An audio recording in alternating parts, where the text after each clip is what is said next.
Welcome to this video on how to start sculpting. I'm Andrew Joseph Keith. I'm the instructor for the Proco Figure Sculpting Fundamentals course and the Portrait Sculpting course and Hand Sculpting course. But this video, I want to focus on how to get started if you're just beginning. And later in the video, I'm going to be talking about some free resources that you can use to start improving your skills much faster than you would be able to do on your own. So where to begin? Where should we begin? Let's start with the most commonly asked question, which is what type of clay do you use? Now, typically, I'm using Chavant NSP clay. This is a non-drying oil and wax-based clay. What's nice about it is it doesn't dry out, so you can use it over and over again. And the Chavant NSP is a little bit higher end of a non-drying clay, but you can also find modeling clay, like this Nara brand modeling clay that I got from Hobby Lobby. This is one of the cheapest clays that I've been able to find, and it's very similar. And this clay you can take and melt down. You can melt all of these colors together, and that gives you a very inexpensive modeling clay that you can use.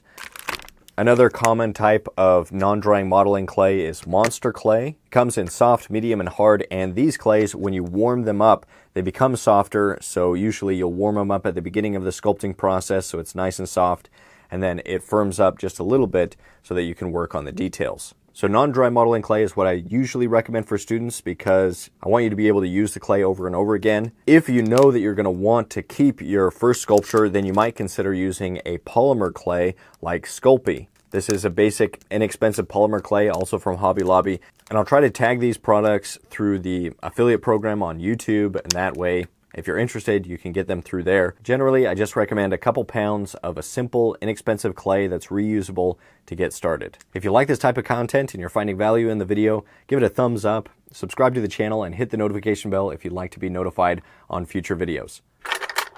Now, as far as sculpting tools, again, I would keep it simple. One of the tools that I use the most is a simple butter knife that doesn't have any serrations, so it's smooth on both sides. This allows me to cut pieces of clay, shape the forms a little bit for smoothing things out. My favorite tool is this spatula-like stainless steel tool. It's kind of similar to the tip of your finger, and then it has a wider spatula-like end at the other side. This is the one I use for texturing. Simple loop tools can also be effective. This is a pottery loop tool that I got and some loop tools that I made. And I made these by epoxying the tip of a paper clamp into a pen, and they work great. You're not going to get anywhere until you just pick up some clay and start moving it around. So the first thing is do your first sculpture.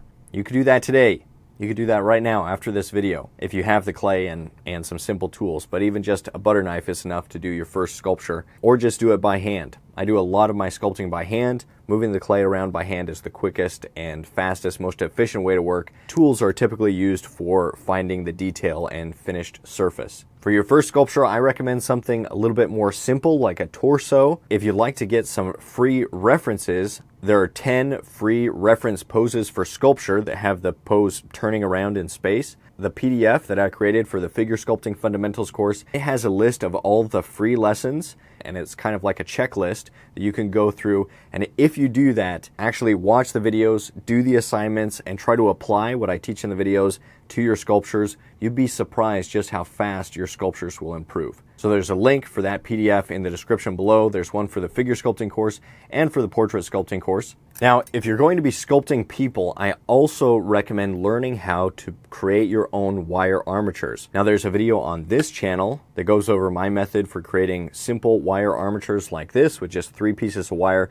that are twisted together in the torso. And that's the simplest method and a great method if you just want something easy to remember, and that'll get you going. There's also a more complicated method, but one that's a little bit more rigid and I think looks a little bit better. And I'll put a link to this video that's on the Proco 3D YouTube channel that goes over this, my favorite method for building wire armatures for sculpture. Either method works fine, but you should understand how to make a basic wire armature, which serves as an internal measuring system to help you get all the proportions in place right from the beginning, and it helps support the clay. Something to think about is to try not to get discouraged. Sculpting is difficult. It's one of the most difficult artistic endeavors because you're working in 3D. You have to think about the forms in space, and people are really complicated. So if you're choosing to get into sculpting people, you're getting into one of the most difficult things that you can take on as an artist. That being said, I think it's really rewarding and I really enjoy the process.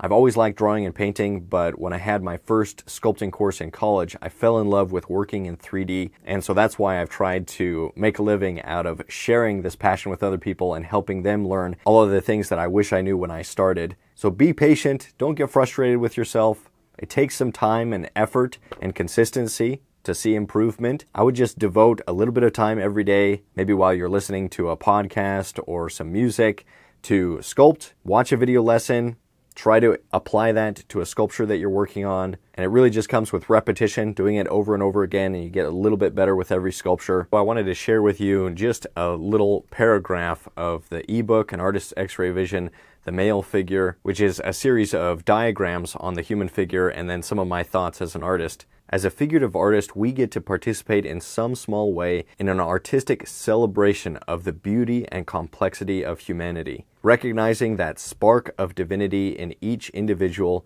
will shape our treatment of others and our artistic representation of them. The artistic portrayal of mankind is a worthwhile endeavor because people are worthy of thorough observation, thoughtful consideration, and timeless representation. Whatever your personal artistic journey ends up being, I want to encourage you to focus on those things that are worthwhile and that you find most meaningful. And hopefully I'll be able to help you guys in some small way in that journey to making the world a more beautiful place, one artwork at a time. All right, good luck on your sculpting journey. Please take advantage of all of those free resources. I've worked really hard on creating them and providing them for you guys. And if you become really serious about mastering sculpture, I hope you'll invest in the full courses over at Proko.com. Stay creative, stay productive, and hopefully I'll see you again soon in another video.